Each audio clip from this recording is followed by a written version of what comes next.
कुंडू साहब ही वो इंसान थे जो चौधरी अभय सिंह चौटाला जी के पास गए थे और बकायदा रिक्वेस्ट करी थी कि जी मैम से किसी को उम्मीदवार मत बनाओ। जेल जाने तो सबने डर लग गया गोयल साहब, ये तो चौटाला साहब थे जो बिना आरोप के भी 10 साल जेल काटे हैं। हुड्डा साहब ने तो पाप कर रखा है। उनको तकलीफ इसलिए है क्योंकि मैम से हजारों की संख्या में लोग रैली में गए थे और राजनीतिक धरती जब फिसलती है तो कईयों की नींद उड़ती है, तो उसमें से कुंडू साहब भी है जिनकी नींद उड़ी हुई है। तो सरकार गिट्टी पे पा धर रही है, इसीलिए हुड्डा साहब वो करते हैं जो बीजेपी कहती है। कुंडू साहब ये समझ गए हैं कि बिना इनलो के आगे जुगाड़ को नहीं। किसी की बुराई इसलिए करी जाती है ताकि उसके बाहर न जाने का राह हो जाए। तो कुंडू साहब अगर ये राह बनाने का सोच रहे हो तो सुधु सुधी कर लो न। आप भी दुखी हो रहे हो। इन्हें मुख्यमंत्री थोड़ी क्या करते हैं, आपकी और हमारी बैंड तो चौड़े में जाना है भाई, तो डीलर है, डीलर का क्या काम हो, कमीशन ले और अपना काम करे। तो इसका मतलब ये है कि जो हमारी बहन बेटियों के लिए सेवाएं चला रखी थी आपने वो बंद कर दी। भाई आपका काम बन गया तो ठीक है, नहीं तो बाढ़ में जाए जनता। तो पहले अपने गिरेबान में झाँको, दूसरों को तब बोलो। और रही बात ओहदे की तय करने की, तो वो कुंडू साहब से सर्टिफिकेट लेने की हमने जरूरत नहीं है कि किसका ओहदा बड़ा और किसका छोटा है। नमस्कार। इस वक्त हरियाणा की राजनीतिक राजधानी रोहतक में हम बैठे हैं। भूपेंद्र राठी इस वक्त मेरे साथ हैं। 2 दिन पहले जो है इंडियन नेशनल लोकदल की राष्ट्रीय और प्रदेश कार्यकारिणी की रोहतक में एक मीटिंग हुई और उस मीटिंग में अभय सिंह चौटाला के आंसू छलक आए। भूपेंद्र राठी से बातचीत करेंगे पूरे सिनेरियो के ऊपर। इसके अलावा कल एक पूर्व विधायक ने प्रेस कॉन्फ्रेंस करके जो आरोप प्रत्यारोप लगाए हैं उसके बारे में बातचीत जो है वो करेंगे। भूपेंद्र जी, स्वागत है आपका। सबसे पहले तो मैं जानना चाहूंगा, मीटिंग में जो अभय सिंह के वो आंसू थे, क्या कह रहे थे? देखिए, सबसे पहले तो मैं आपको बताऊं, वो आंसू केवल चौधरी अभय सिंह चौटाला जी के नहीं थे, वो हर उस इंडियन नेशनल लोकदल के कार्यकर्ता के थे जिनको दुख था कि आई हुई सरकार अपने स्वार्थ में किसी ने खोने का काम किया। और एक भावुकता के साथ जो चौधरी अभय सिंह चौटाला जी ने कल अपने सभी साथियों से बात करके अपना फैसला लिया कि हम चौधरी देवीलाल जी की विरासत को ना केवल संभालेंगे बल्कि उनका जो हरियाणा जो उन्होंने सपना देखा था उसको बनाने में हम सफल भी होंगे। और ये सभी कार्यकर्ताओं ने हमारे आश्वासन भी दिया है और ये वादा भी किया है कि ये जो ध्रुवीकरण की एक बात चल रही थी, किसी के साथ चले जाओ किसी को साथ ले ले, साथ जनता का है और जनता का विश्वास चौधरी अभय सिंह चौटाला जी में है। तो कल एक पूर्व विधायक हैं बलराज कुंडू महम से, कल उन्होंने एक बयान दिया कि अभय सिंह चौटाला एक तो इतने बड़े नेता नहीं है, भूपेंद्र सिंह हुड्डा उनसे कद में बड़े नेता हैं। दूसरा ये कहा कि रोहतक में आके तो बोला जब चौटाला साहब का राज हुआ करता था तो अभय सिंह चौटाला तो रोहतक के लोगों को ठग कहते थे। इस तरीके के बयान जो है कल उन्होंने दिए। देखिए, मैं हैरान हूँ कि कुंडू साहब की याददाश्त या तो थोड़ा सा फ़र्क पड़ गया है, क्योंकि ज़्यादा बड़ी बात नहीं है। 2019 का चुनाव हमें आज भी याद है। कुंडू साहब ही वो इंसान थे जो चौधरी अभय सिंह चौटाला जी के पास गए थे और बकायदा रिक्वेस्ट करी थी कि जी मैम से किसी को उम्मीदवार मत बनाओ, मैं कांग्रेस को हरा दूंगा अगर आप मेरा साथ दे दोगे। तो चौधरी अभय सिंह चौटाला जी जुबान के धनी हैं, उन्होंने अपना वादा निभाया और कुंडू साहब को विधायक बनाया। 2019 से 24 तक कुंडू साहब अभय सिंह चौटाला जी के साथ विधानसभा में सदस्य थे। कहीं भी ये बात अभय सिंह के बारे में उन्होंने नहीं कही। 24 में चुनाव जब आया, कुरुक्षेत्र का लोकसभा का चुनाव था, मैं उस दिन खुद वहाँ मौजूद था।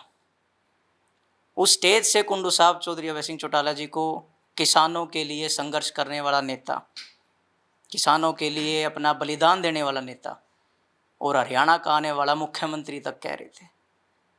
तब कुंडू साहब झूठ बोल रहे थे, अब झूठ बोल रहे हैं। ये सोचने वाली बात है।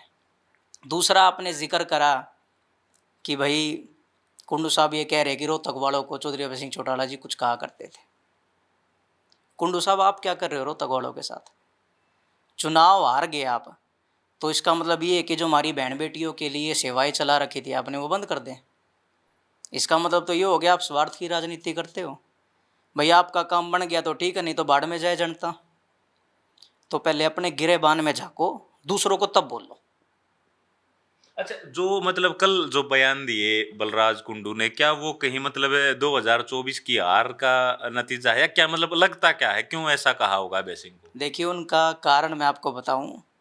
पहली बात तो मुझे बड़ी खुशी हुई कि 15 दिन बाद हमारी रैली की आज भी चर्चा है। अगर रैली असफल होती तो उसकी चर्चा नहीं होती। तो ये तो कुंडू साहब का धन्यवाद है कि भाई उन्होंने इस बात को भली भांति मान लिया कि रैली सक्सेसफुल हुई और दूसरा उनको तकलीफ इसलिए है क्योंकि मैम से हजारों की संख्या में लोग रैली में गए थे, और ना केवल ये देखने के लिए गए थे बल्कि अपना नेता बनाने के लिए गए थे कि हम अभय सिंह चौटाला जी के साथ हैं। और राजनीतिक धरती जब फिसलती है तो कईयों की नींद उड़ती है, तो उसमें से कुंडू साहब भी है जिनकी नींद उड़ी हुई है। लेकिन मैं उनको एक बात कहना चाहता हूँ, चौधरी अभय सिंह चौटाला जी थे तो आप विधायक बने थे, इस बात को आप भी जानते हो और आपका वर्कर भी जानता है। इसीलिए मैम चौधरी अभय सिंह चौटाला जी का, चौधरी देवीलाल जी का गढ़ था, है और आगे भी रहेगा। समय, अगर एक समय ऐसा चल रहा है कि आज हमारी सरकार नहीं है, तो एक समय ऐसा भी आएगा जब हमारी सबसे ज़्यादा सीटें पुराने रोहतक में होगी। तो कुंडू साहब को अपनी हार का डर हो रहा है, और मुझे लगता है एक बौखलाहट भी है कि शायद रैली में ना आने क्या उनको मलाल है। तो अगली बार जब रैली होगी तो कुंडू साहब मैं पर्सनल निमंत्रण देने के लिए आऊँगा आपको कि भाई जो रोहतक की जनता ने 3-4 लाख जनता हमारी रैली में मौजूद थी, उससे बड़ी रैली जब अगली होगी तो पर्सनल निमंत्रण देने के लिए मैं आऊँगा, ताकि आप ये कहने के लिए मजबूर हो जाओ कि चौधरी देवीलाल जी का सम्मान दिवस असफल नहीं था, सफल हुआ। अच्छा, इसके अलावा पार्टी युवाओं को लेकर क्या रणनीति तैयार कर रही है? क्योंकि अभी आपके 2 विधायक हैं विधानसभा में। युवाओं को लेकर क्या रणनीति, क्योंकि चुनाव दूर है और जिस तरीके से आपकी पार्टी एक्टिव है, ये लग रहा है कि अभी 2 महीने बाद चुनाव है। देखिए, युवाओं के लिए हमारी पार्टी ने शुरू से ही काम किया है। चौधरी ओम प्रकाश चौटाला जी ने अपने कार्यकाल में नौकरी देने में कोई कसर नहीं छोड़ी। बेशक झूठे आरोप लगा के सरकार ने उनको जेल में डाल दिया, वो तो जेल काटा है, लेकिन एक भी बच्चे पर आँच नहीं आने दी। यही भरोसा और यही काम चौधरी अभय सिंह चौटाला जी करेंगे। हमारे दोनों युवा विधायक आदरणीय आदित्य देवीलाल जी और भाई अर्जुन चौटाला जी ना केवल युवाओं के रोज़गार के लिए, बल्कि जो हमारा युवा आज अपनी डगर भटक रहा है रोज़गार ना होने की वजह से, चाहे वो नशे को लेकर हो, चाहे वो अपराध को लेकर हो, चाहे वो अन्य किसी गतिविधियों को लेकर हो, उनके लिए ना केवल गांव-गांव जाकर उनको समझा रहे हैं और बता रहे हैं, बल्कि ये विश्वास दिला रहे हैं कि जब हमारी 2029 में सरकार होगी, चौधरी अभय सिंह चौटाला जी मुख्यमंत्री होंगे, तो जो पुराना समय था ना कि घर से बूझ-बूझ के छोरे ने कहा करते कि चल तेरे नौकरी लगवा दो, दुखी मत हो, वो समय दोबारा आएगा।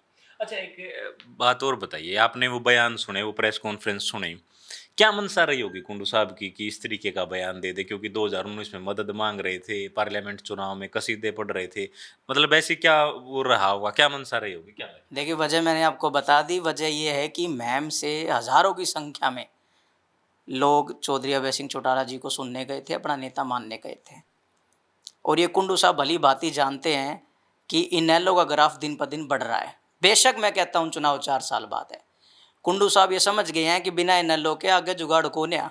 इसीलिए एक तरीका होता है राजनीति का, आप मुझसे ज़्यादा समझदार हो, कि भाई किसी की बुराई इसलिए करी जाती है ताकि उसके बाहर न जाने का राह हो जा।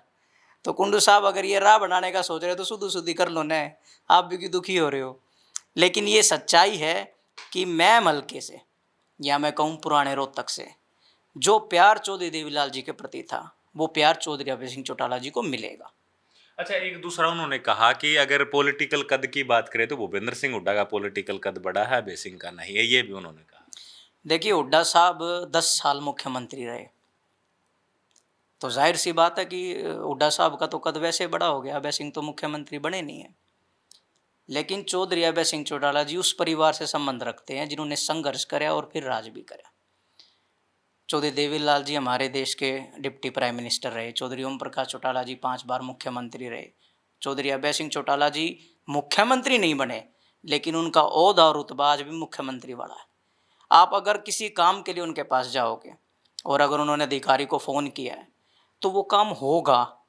इनकी तरह नहीं है गोली दे देंगे कि भाई बाबू बेटा के डाल के भी तू आज दिल्ली आ जा और तू कल रोहतक आ जा, ये काम करने वाली तासीर उनकी नहीं है। अगर कोई काम होना है तो काम उठाएंगे बिल्कुल, और नहीं होना तो आपको स्पष्ट मना कर देंगे। और रही बात ओहदे के तय करने की, तो वो कुंडू साहब से सर्टिफिकेट लेने की हमने जरूरत नहीं है कि किसका ओहदा बड़ा और किसका छोटा है, वो तो जनता ने तय करना है। जनता अगर चाहे तो एक गरीब आदमी को भी मुख्यमंत्री बना सकती है, जनता चाहे तो एक राजा के छोरे ने भी धरती में ला सकती है। तो जनता तय करेगी कि भाई ओहदा किसका बड़ा है, हुड्डा साहब का बड़ा है, अभय सिंह चौटाला जी का बड़ा है। और जो माहौल आज बन रहा है तो अभय सिंह चौटाला जी घने वोटा तो ऊपर चल रहे हैं इस मामले में। हुड्डा साहब को हमारी बेल्ट ने कोई कमी नहीं छोड़ी।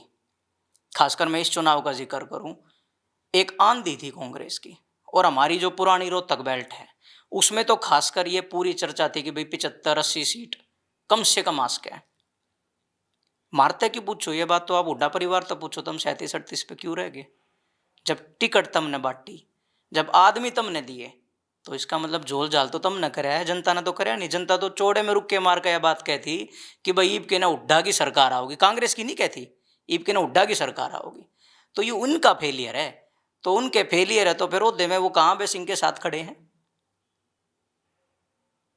मतलब इस फेलियर के पीछे क्या लगता है आपको, क्या रहा होगा? जेल जाने तो सबने डर लागे कोई साहब। ये तो चौटाला साहब थे जो बिना आरोप के भी 10 साल जेल काटे है।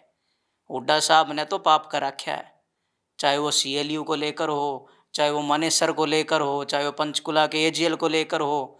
इन्हें मुख्यमंत्री थोड़ी क्या करते हैं, आपके और हमारी बेल्ट तो चौड़े में जाना है, भाई तो डीलर है, डीलर के काम हो, कमीशन ले और अपना काम करे। कमीशन ले लिया, काम कर दिया, कमीशन का तो सरकार दूसरी आओगी तो बेरा नहीं पटेगा। तो सरकार गिट्टी पे पा धर रही है। इसीलिए हुड्डा साहब वो करते हैं जो बीजेपी कहती है। आप इससे अंदाजा लगा लो, अभी कितने दिनों बारिश आई, हमारी फसल खराब हुई। हमारे बहादुरगढ़ में एक इलाका है छोटू रामनगर, ड्रेन टूटने की वजह से वहां पानी भर गया। आदित्य देवीलाल जी का हमारे हल्के में 3 दिन का प्रोग्राम था। हर एक गांव में हम गए और हमने गांव में लोगों से पूछा भाई कोई आया?